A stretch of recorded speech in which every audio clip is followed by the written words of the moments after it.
जो video social media पे viral हो रहा है, इस वीडियो के पीछे जो स्टोरी है ये है कि एक 85 ईयर की माँ रहती है, वो अपने बेटे के साथ हॉस्पिटल जाती है। उनके बेटे के सामने उनको धक्का दिया जाता है, उनका हाथ मोड़ा जाता है। जब बेटा अपोज करता है तो उसे तमाचा मारा जाता है। ये पूरा सीन है आजमगढ़ का। आजमगढ़ में एक मंडलीय डिस्ट्रिक्ट हॉस्पिटल है, वहाँ के ओपीडी के जो डॉक्टर है उनका नाम है विनोद कुमार। 14 मार्च को देवेंद्र सिंह परिहार अपनी माँ सावित्री देवी को लेके इनके ओपीडी में जाते हैं। उनके हाथ में थोड़ी चोट आई थी, तो डॉक्टर बोलते हैं कि प्लास्टर कर दो। तो देवेंद्र सिंह बोलते हैं कि सर प्लास्टर से पहले आप एक बार एक्सरे कर लो, एक्सरे में देख लो कितना टूटा है कितना नहीं टूटा है, उस हिसाब से आप प्लास्टर करो।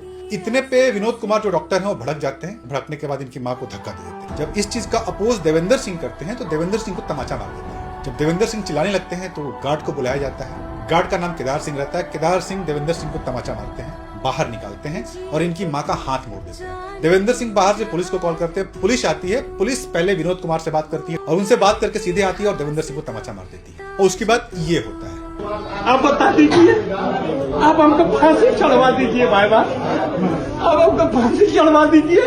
लेकिन मेरी माँ अगर मार खा रही है, अगर मेरी माँ खा रही है तो मुझको क्या करना चाहिए आप बता दीजिए। आजकल के सरकारी अस्पताल में सबसे बड़ी प्रॉब्लम ओवरलोड का। डॉक्टर्स कम होते हैं, उनके ऊपर लोड ज्यादा होता है। उनके पास कुछ ऐसे पेशेंट्स आते हैं जो उनकी बातें नहीं समझ पाते हैं, ऊपर से इनका पे स्केल भी कम होता है। कुछ डॉक्टर्स ज्यादा पैसे कमाने के कारण एक क्लिनिक खोल लेते हैं साइड में, तो वो सरकारी अस्पताल में टाइम कम देते हैं और क्लिनिक में ज्यादा टाइम देते हैं। तो सबसे बड़ा प्रॉब्लम ये है, इसके ऊपर सरकार को काम करनी चाहिए। पहली बात कि सरकार को एक लिमिट लगाना चाहिए कि हर दिन सरकारी अस्पताल में इतने पेशेंट को आप देखोगे, इतना से इतना काम करोगे और इतनी ही छुट्टियां लोगे। प्लस अगर आप सरकारी अस्पताल में वर्किंग हो तो आप अपना प्राइवेट क्लिनिक नहीं खोलोगे। इसके लिए वो चाहे तो पे स्केल डॉक्टर्स का बढ़ा सकते हैं। भाई किसी भी देश में डॉक्टर्स एक इंपॉर्टेंट पार्ट होता है। अब आते हैं इस केस पे। इस केस में यूपी के जो हेल्थ मिनिस्टर है ब्रजेश पाठक, उन्होंने क्लियरली बोला है कि भाई 3 दिन के अंदर सारा रिपोर्ट जमा करो कि पूरी केस में क्या हुआ था। वहाँ के सीएमओ ने केदार सिंह जो गार्ड थे उनको सस्पेंड कर दिया है। मुझे पता था कि गाड़ी सस्पेंड होने वाला था, गरीब आदमी को लोग पहले पीसते हैं। अभी तक विनोद कुमार के ऊपर कोई एक्शन नहीं लिया गया है, ना ही वो सस्पेंड हुए हैं। वैसे बता दूं, सरकारी अस्पताल में इस तरह के केसेस आए दिनों होते हैं। ये जो केस था वो कैमरे में रिकॉर्ड हो गया, वायरल हो गया, इसलिए इनको इंसाफ मिल पा रही है। बहुत सारे ऐसे गरीब हैं जिनको इंसाफ नहीं मिल पाती है, डॉक्टर के पास जाते हैं, उनका अच्छे से इलाज नहीं हो पाता है या डॉक्टर से वो मिल नहीं पाते हैं। तो अगर इस चीज को सॉल्व करना है तो आप रूट से सॉल्व करिए।